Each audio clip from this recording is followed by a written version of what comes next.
Oi, hoje a gente vai conversar ao vivo com o diretor Heitor Dália, do super aguardado Serra Pelada.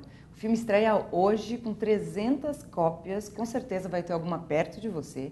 E a gente vai conversar um pouquinho mais com ele para saber sobre o processo do filme, sobre a ideia do filme. Serra Pelada, em linhas muito gerais, é a história do Juliano e do Joaquim, dois amigos de infância que saem de São Paulo aí em busca de uma aventura que é descobrir ouro na Serra Pelada, mítica Serra Pelada. Hoje a gente vai saber um pouquinho mais de como essa história começou na cabeça do Heitor, né, Heitor? Obrigada por estar aqui. Prazer, Flavinha. Prazer. E eu queria que você começasse assim uma resposta muito simples e complexa a uma pergunta também assim: por que Serra Pelada? Então, eu acho que a minha primeira lembrança, né, de Serra Pelada é quando eu era adolescente, né? O Serra Pelada começou nos anos 80 e durou assim quase 87, 88, na final da decadência do garimpo, né? E aquelas imagens que eu vi assim, no início da adolescência ficaram marcadas na minha cabeça, eram imagens muito fortes, muito eletrizantes, né? Acho que o país inteiro, né, sonhou com aquilo, né? O ouro de Serra Pelada, milhares de brasileiros vão para a Amazônia atrás de ouro, os homens-formiga. Então, acho que todo esse universo assim, encantou e impressionou o Brasil da época, né? Tem aquele clima de urgência, aquelas narrações de Globo Repórter, urgentes, né? Assim, aqueles homens melados de lama, em busca de um sonho, né? O Brasil grandioso. Então, esse foi o meu primeiro contato com isso, né? Em seguida, mais já adulto, as fotos de Sebastião Salgado me trouxeram de volta, né, o que foi aquilo, né, aquelas fotos que ficaram famosas no mundo inteiro, super impressionante, as escadas, né, que eram chamadas de adeus mamãe, aquelas escadas grandes, porque se o cara cair ali, tchau, né. Então, e aí finalmente um belo dia eu tive a ideia de fazer, Serra Pelada, né. Então a primeira coisa que eu perguntei foi assim, por que ninguém fez esse filme antes, né? E aí, fazendo o filme, eu entendia, porque era uma encrenca tão grande que era difícil realmente pensar em trazer aquele garimpo de volta, mas, ao mesmo tempo, assim, a maior corrida do ouro da era moderna, a maior concentração de trabalho manual desde as pirâmides do Egito, sendo que nas pirâmides o turno era de 4 mil homens, em Serra Pelada o turno era de 20 mil homens.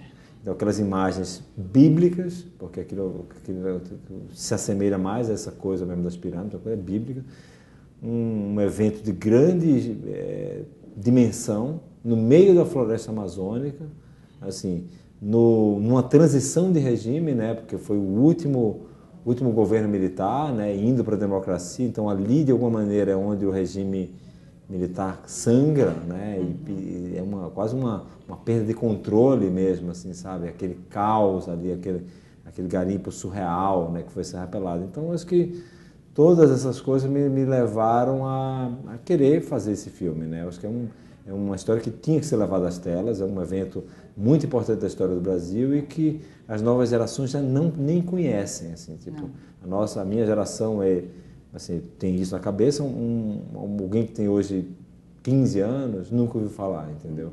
E acho que a gente está trazendo de volta isso de uma maneira bem bacana, fazendo um filme grande, sabe assim, tipo, que eu acho que a gente, de alguma maneira, conseguiu trazer esse garimpo de volta. Sim, e o que eu acho interessante, para quem acompanha a sua filmografia, que você sempre traz personagens muito angustiados, né? No limite ali, mas de certa forma você vinha num tom até intimista, né? Nina, né? O Cheiro do Ralo, tem um microcosmos ali. Com A Deriva você abre um pouco mais, mas é uma família, né? Isso para os seus filmes aqui no Brasil. E agora eu acho que com Serra você vai para o macro, né? Proporções bíblicas, assim. Deu medo isso? Como é que foi levar do roteiro à produção? Né? Eu acho que você pontuou bem, assim, tipo, eu sempre trabalho com personagens que têm um certo nível de desconforto com o seu entorno, né? Eu acho que todos os meus filmes, assim, em comum, tem esse personagem ali no limite, um personagem em conflito com o mundo, né? De alguma maneira, só que dessa vez o mundo que está em conflito é maior, né? Eu acho, assim, que era um projeto bem ambicioso mesmo, assim, porque era um projeto que não tinha meio termo, né? Ou você conseguia fazer ou não conseguia fazer, entendeu? Num meio termo, para esse filme não era possível, né? Não daria para eu chegar e falar, eu fiz o meu garimpo, a minha Serra Pelada. Não dá. Ou era, de fato, trazer aquela energia de volta, ou o filme fracassava. Então foi bastante difícil, uma produção muito complexa. Uma produção complexa porque trabalha com milhares de figurantes, uma pesquisa muito grande, uma iconografia muito presente na história do Brasil. Então você tinha fotojornalismo que documentou, você tinha documentaristas que cobriram o garimpo, a televisão que tinha aquelas imagens que ficaram famosas. Então, assim, a gente tinha todo um universo visual muito rico e muito registrado. Então, pesquisa de reconstrução de época tinha que ser muito apurada. E a gente acho que não teve nenhum outro projeto que garimpou tanto para trazer esse universo de volta, né? A gente tinha quase 5.000 fotos na nossa pesquisa. A gente entrevistou geólogos, garimpeiros, jornalistas, fotojornalistas, documentaristas. A gente falou com muita gente para conseguir entender o que era esse garimpo, né? E, ao mesmo tempo, sem perder a dimensão de você estar contando uma história humana, um drama pessoal ali no meio, né? Então, assim, o filme era complexo porque tem muitas portas para você entrar, né? É um filme de gangster, é um bang bang, é um filme épico histórico, é um filme dramático de 2 atores, assim, tipo, é um recorte da história do Brasil. Tudo isso ao mesmo tempo. Então, como orquestrar todos esses elementos? Entendeu? Então, o grande desafio foi esse. Você acha que o seu maior desafio foi o roteiro? Porque eu acho que orquestrar isso no roteiro é tão difícil quanto na produção. Claro. Eu acho, assim, porque existe a pesquisa histórica, existe, que é a parte, né, ali, jornalística, eu diria. Isso. Mas existe o drama, assim, encontrar um drama que seja humano, que seja forte ali, assim. Você pensou nisso, assim, para criar o Juliano? Ele é baseado em alguém que existiu? Ou ele é uma amálgama de vários personagens? Não, então, assim, primeiro, falando dessa complexidade entre a produção e o roteiro, essas duas coisas caminharam muito juntas, até porque a gente tem que fazer um roteiro que coubesse, que fosse possível dentro de uma realidade financeira e de produção, de logística, né? Então, no final, quando a gente entrou para a pesquisa de campo, entrevistando garimpeiros, indo em Serra Pelada e ouvindo as pessoas, o roteiro começou a se modificar muito, né? A gente tinha versões, a gente nominava cada versão de uma cor, tinha a versão verde, a versão amarela, a versão marrom, a versão azul, a versão preta. E todas essas versões eram feitas junto com um plano de filmagem, com desenho de produção, com desenho de locação. Então, não era uma coisa assim, o roteiro ideal e depois a gente vê como produz. Era ao mesmo tempo, uma coisa foi influenciando a outra muito profundamente, assim, tipo, e a gente acabou, os impedimentos de produção acabaram nos obrigando a tomar um partido de dramaturgia que, na verdade, foram a grande salvação do filme. A força que o filme tem hoje também se deve muito às limitações que a gente enfrentou durante esse tempo. A gente não teria conseguido chegar nesse resultado se a gente não tivesse passado por tanto desafio de produção no meio, né? O que você teve que desapegar, assim, do primeiro roteiro? Porque acontece muito isso, assim, né? Da gente escrever um roteiro ideal, depois e não conseguir realizar por uma questão de produção, né? Tem alguma coisa que você pode citar que você desapegou e você sabe que foi melhor, assim? Na verdade, assim, o roteiro ele foi ficando mais essencial. Assim, na verdade, assim, às vezes você deixa de fazer alguma coisa que você quer e aí é ruim, porque você fica uma frustração, porque queria ter feito assim e eu não consegui. Nesse caso não foi isso, assim, a gente foi durante o processo de produção sendo obrigado a concentrar num roteiro mais decisivo e mais preciso, que eu acabei sendo forçado a enxergar a essência do filme, entendeu? A essência dramática, né? A pepita, né? Foi fazendo aquele trabalho, né, de garimpo e de chegar no ouro mesmo, entendeu? Então acho que a gente filmou assim, o roteiro totalmente correto que tinha que ser filmado, assim, tipo, fico muito feliz por esse processo de produção ter conduzido a esse roteiro, entendeu? Porque talvez tinha coisas que eu ia filmar e ia cair na montagem. E caíram já antes mesmo no processo de produção. Mas é que essa produção ela é tão desafiadora que você corta no roteiro já, né? Tem que cortar no roteiro, porque não dá. Então o que ficou foram as cenas, até a gente brinca, a versão que ficou, eu tinha uma versão que eu gostava muito, que era a versão que era azul. Era muito grande, muito cheia de gordura, com todas as histórias do garimpo, tudo que a gente ia encontrando e ia colocando nessa versão. E era maravilhosa. Aí a gente foi obrigado a parar o filme, a reestruturar a produção. E a gente, aí saiu com outra versão, que era marrom. A versão marrom, eu ficava meio frustrado com ela, porque era azul, reduzida, mas com muita coisa perdida. Aí depois a gente foi obrigado a cortar mais ainda, aí a gente chegou na versão preta. Aí quando essa versão chegou, essa eu amei, eu falei, essa é a melhor versão de todos, porque a gente tirou todos os adornos e ficou com o que era essencial no filme, só cena boa, dramática, significativa, uma história avançando, dinâmica, uma dramaturgia moderna, sabe? Uma dramaturgia de vanguarda. Assim, eu falei, nossa, a gente chegou num roteiro muito bom. Aí depois, durante o processo de ensaio, a gente evoluiu essa versão preta para a versão que a gente fala que era gold, que era a versão ouro, né? que a gente consolidou todos os improvisos dos atores, tudo que a gente construiu no processo de ensaio, trouxe para o roteiro de volta. Então, essa é a versão que está no filme. É interessante isso que você fala, né, de cortar, né, e de enxugar, porque nenhuma cena, quem assistir vai sentir isso, não tem nenhuma cena que não avança na história, igual como você fala. Tem poucas cenas que são contemplativas, porque eu tenho o contemplativo ali, claro, para a gente ter aquela dimensão, mas todas as cenas avançam mesmo, né? Acho que você deixou ele muito chuto ali. O filme tinha que traduzir a urgência do garimpo, né? O garimpo era um lugar de extrema mobilidade, onde uma montanha foi movida de lugar, né? Era uma montanha, virou um buraco, uma pirâmide de cabeça para baixo, e aquele lugar se modificava a cada dia com novas pessoas, a cada instante, era um lugar em constante transformação, assim. E era urgente, porque o garimpeiro ele quer achar ouro agora. Assim, ele está em cima do ouro, a sorte dele vai mudar do dia para a noite, entendeu? Então é um lugar de muita instabilidade, tanto geográfica quanto humana, entendeu? Então o meu desafio foi trazer de volta essa dinâmica meu grande objetivo era como trazer o garimpo de volta com a energia que ele tinha de verdade ali. 100 mil homens trabalhando naquele lugar, o tempo inteiro, né? O que é isso, né? Então, assim, o filme tinha que traduzir esse frenesi, Por que falam febre do ouro? Porque é febril, é delirante, é urgente, entendeu? E o filme, acho que a dramaturgia ela traduz isso. A gente tem um roteiro ultra dinâmico, cheio de acontecimentos, você não respira do começo ao final. E é uma montanha russa de emoções, assim, quando você é bombardeado por todo tipo de estímulo visual e dramático o tempo todo. Agora me fala uma coisa que é algo que deixa quem já viu muito curioso, né? Que é os bastidores, mas eu acho que nesse caso ele é importante, que é como você construiu aquilo lá. Porque eu sei que você queria filmar no Pará e por questões de logística, né, e de produção, você resolveu filmar aqui em Mogi.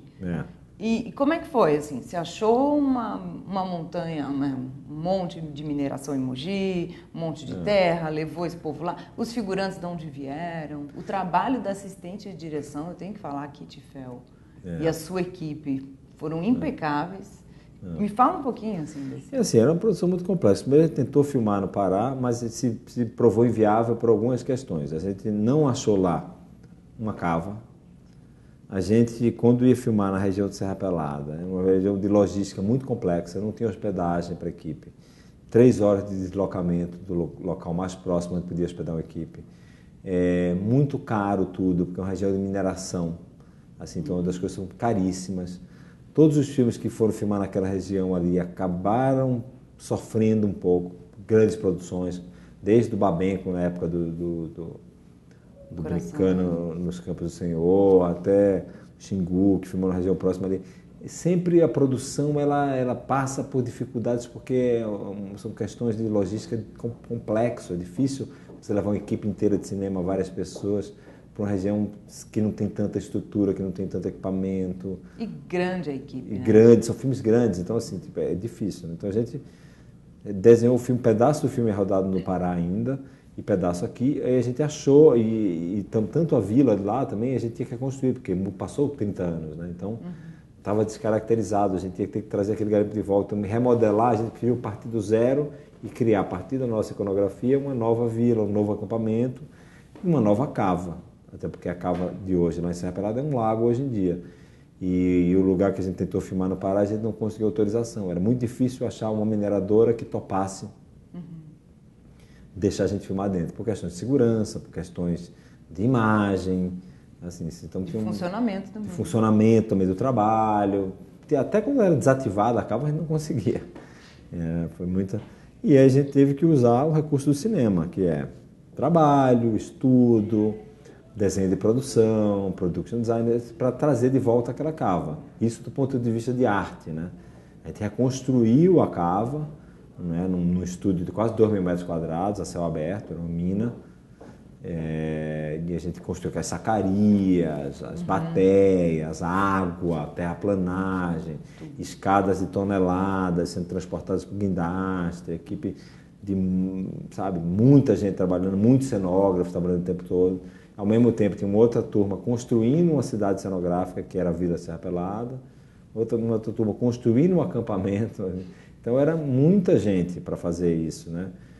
Isso do ponto de vista de produção, da logística, para preparar a filmagem. E a filmagem em si, né, que você citou aqui, a Kitty, minha parceira, grande assistente de direção, era como filmar aquilo. Né? Então a Kitty e eu, a gente passou acho que um ano tentando entender como a gente ia filmar o garimpo, como trazer de volta aquilo, né? Como aquele quantidade de figuração, como orquestrar isso, o que filmar, como filmar, como criar vamos dizer, uma logística que fosse possível para receber tanta gente, melada de lama, tendo que passar protetor solar, tendo que a cada plano, sabe, ser... Era um lugar que tinha 100 mil homens, então assim, tipo, nada podia parecer vazio, entendeu? Tudo tem que estar cheio, tudo tem que ter figurante. Como alimentar vestir, como alimentar, como vestir, como maquiar, como passar lama, como passar protetor solar, como dar água para esse povo todo, entendeu? Então era uma equação de logística muito grande. Fora isso, o filme ainda tem... Isso é um pedaço do filme, mas ainda tem cenas de ação, né, com dublê, cenas de tiro, entendeu? Sabe? E o que eu acho mais difícil, quando você é mais difícil qualquer filme, são as cenas dramáticas, né? Então você tem os atores, né, fazendo a dramaturgia acontecer em frente à câmera. Então eram muitos desafios ao mesmo tempo que essa equipe teve que vencer e teve que orquestrar e acreditar, né? Porque a gente começou com o desafio de fazer o filme que era impossível de ser feito, né? Serra Pelada é um filme que você pensa e você fala, nossa, é impossível, dá muito trabalho, entendeu? Então, e a equipe viveu isso, né? Sofreu com isso também. Quando a gente teve a dificuldade de produção, eu sempre cito assim, filmes, sabe, como o filme do Herzog lá, o Fitzcarraldo, ou Apocalipse Now. É como você fazer um filme desse, entendeu? É uma encrenca. Assim, um filme por sinopse e definição é uma encrenca. Então, é assim, o tipo de filme que quando você está no set você pensa o que fomos inventar. Exatamente. Né? Podia estar tão quentinho no estúdio. Tem muita gente que quando vê o filme ou vê o trailer fala, nossa, como esses caras tiveram trabalho. E realmente tivemos, assim. Mas um trabalho muito grande de concepção, assim, sabe assim, tão grande, tão físico quanto o trabalho de filmar, que é sempre muito físico, né? Mas o trabalho de idealização e de desenho de produção desse filme foi um grande trabalho, um trabalho de mesa, um trabalho de conceito, um trabalho cerebral das equipes de arte, de direção, de produção, de como orquestrar esse mundo aí. É um filme adulto, né? Filme de gente grande. Agora, eu acho interessante que você falou que é uma mistura de faroeste com um filme de gangster. E eu acho que a gente sente muito isso, assim. Tem alguma referência que você, assim, por exemplo, muita gente compara com o Scarface, né, por essa coisa da ganância, né, dos dois amigos, do relacionamento. E muita gente fala também de outros... Você era fã de faroeste? Sim, assim, tipo, eu acho assim, estava conversando até com a minha mãe, por acaso. Ela falou o seguinte, que achava que o filme era muito mais um filme de gangster do que um faroeste, né? E realmente ele fala das máfias dos garimpos ali e de uma história de sucessão de poder mesmo. Aí o Scorsese, o Poderoso Chefão, né? Eu acho que eram, assim, sabe, referências, assim, sabe, de alguma maneira. E o faroeste, assim, porque você está falando de uma terra sem lei, né? Apesar de ter a presença do Estado no garimpo, né? Que o garimpo era militarizado e controlado pelo Curió, todo o resto era sem lei. E essa lei do garimpo era uma lei que era uma lei cão, né? Uma lei do cão, era uma lei que você tinha uma ditadura militar, mas um cara que não era tem uma lei que não é bem lei, entendeu? Então, assim, tipo, era um arremedo de... a estrutura do garimpo era uma coisa que eu acho tão surreal, porque ao mesmo tempo era um comunismo, onde todo mundo era igual ali, era o regime militar promovendo uma situação comunista, onde todos os garimpeiros eram, só que os barrancos eram divididos em cavas, que era uma estrutura meio capitalista, como se fosse quase uma bolsa de valores, onde cada barranco era vamos dizer, ação, né? Era uma ação da bolsa, que você podia ter ou não podia dar ou não dar dinheiro. Então, assim, é uma loucura, assim, se você parar para pensar isso, né? E o fora dali eram sem lei, até hoje, assim, tipo, hoje menos, né? Já está mais, mas até hoje você tem uma situação muito, muito onde a lei não chegou. Em Marabá tem assassinatos semanais e durante quase 10 anos ninguém era julgado, assim, tipo, em lugares onde a presença do Estado não existe, assim, tipo, muitos conflitos agrários, muitos assassinatos, assim, sabe? É uma terra mesmo, até pela dimensão, né? É difícil controle, né? Então, assim, tipo, então isso lembra o Faroeste, mas assim, tipo, diferente do Faroeste, era um filme sobre, né, o oeste americano, onde você tinha um intuito civilizador, né, o homem que matou o Facínora. Né, você tinha uma coisa de homens de bem tentando levar a lei para um lugar onde a lei ainda não existe e o Estado ainda não está consolidado. E aí você tem essa lei do mais forte, as vinganças, os códigos morais, a lei versus a lei moral versus a lei real, que é a força. Então, Serra Pelada também tem um pouco desse universo. Só que, ao contrário daqui, não era uma situação de levar a civilização, porque ali tipo, tinha uma coisa dominada pelo caos, apesar de ter tido uma tentativa, vamos dizer, civilizatória pelo Estado, não funcionou, era um surrealismo total, de chacrete, de tudo que você pode imaginar, não exatamente na cava, mas ao redor da cava e em todos os outros garimpos, porque o Serra Pelada ele fala um pouco de uma situação de garimpo, né, que existia vários outros na floresta amazônica, né, Alta Floresta, assim, o Ike Batista tem histórias lá no garimpo de Bamburro lá, assim, levou tiro nas costas lá, era um lugar tipo com várias histórias ali, tipo, não só em Serra Pelada, mas vários outros garimpos de ouro, diamante, esmeralda, tudo, com índios envolvidos, com garimpeiros, garimpo embaixo d'água, era todo um universo ali na floresta amazônica que a gente trouxe para o filme essa discussão aí do faroeste, assim. Só que assim, diferente desses dois gêneros, né, a gente tem o que é que tem em particular do Brasil nisso, né? É que era uma terra sem lei, sim,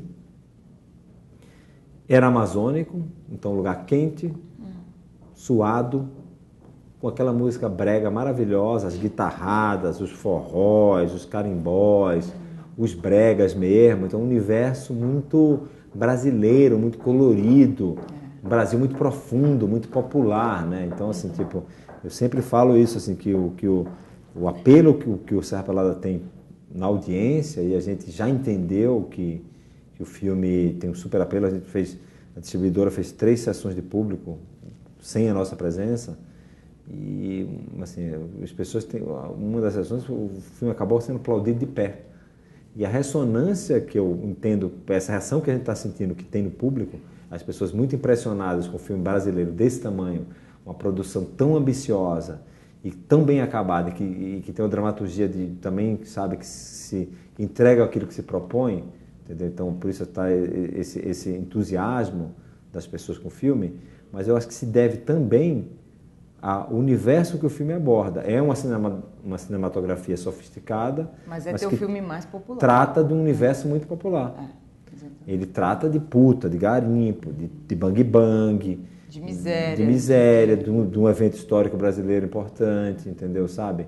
Assim, de temas universais que é a amizade, a ganância. Então o filme ele tem muitas entradas para o espectador se relacionar com ele, né? Tipo, eu acho que se deve muito a isso, né? E tinha uma vontade muito grande minha de falar de um Brasil bruto, um Brasil profundo, sabe? Brasil, né? Brasilzão, né? Tipo, eu me lembrava muito do Marçal Aquino, meu parceiro, roteirista, no Nina, no Cheiro do Ralo, Eu ia em algumas locações e falava, nossa, aqui é os personagens do Marçal aqui. Tipo assim, porque o Brasil é muito profundo, Brasil bruto. Sabe assim, tipo, então foi muito bom reencontrar com esse Brasil, um Brasil que está desaparecendo, porque a gente vive um fenômeno de globalização mesmo. Eu vou hoje no interior de Pernambuco, você sente, né, a internet, o celular, o mundo ficando menor. Então, algumas coisas específicas da nossa formação brasileira se mantêm ainda fortemente e algumas coisas se transformam, né? Sim. E eu tive muito essa sensação fazendo o filme, né? Que a gente estava resgatando um Brasil que, de alguma maneira, ele está desaparecendo, sabe assim? Ele está deixando de existir, está perdendo definição. Está perdendo a fibra. É. Né? E última pergunta, para a gente, rápida assim. O que você acha que hoje a gente ainda tem de Serra Pelada? O que você acha que é o legado desse lugar? Existe algum legado? Existe. Serra Pelada existe. Primeiro, uma dívida social a ser cumprida ali ainda, porque você tem uma vila de 6 mil pessoas que vivem numa situação bem de miséria, no meio de uma super riqueza. Eles estão embaixo da mina de ouro, tem 4 montanhas de minério atrás, com ouro, com minério do tamanho de Carajás, assim, de exploração para 200 anos, assim, sabe, uma mina de cobalto na frente. Então essa dívida aí precisa ser resolvida de algum jeito, né? E eu acho que como para o Brasil, o que fica de exemplo, assim, de reflexão, é que tipo de desenvolvimento a gente quer, né? Que tipo de riqueza a gente quer e como a gente quer obter ela, né? O desenvolvimento sustentável, né? A gente é um país que desde o começo da nossa formação histórica a gente vive de recurso primário.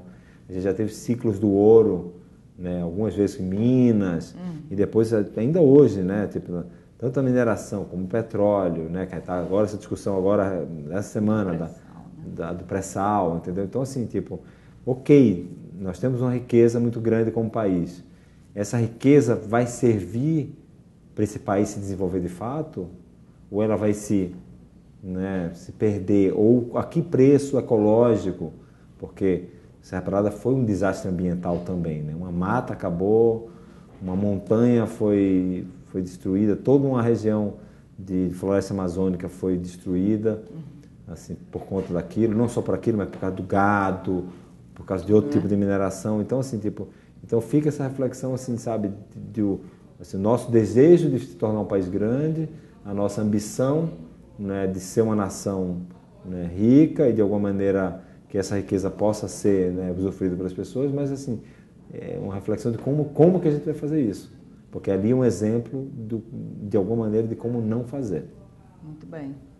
E o exemplo do cinema retratando isso, de como a gente pode recontar e contar nossas histórias, é Serra Pelada. Não perca, em cartaz, em todo o Brasil, né?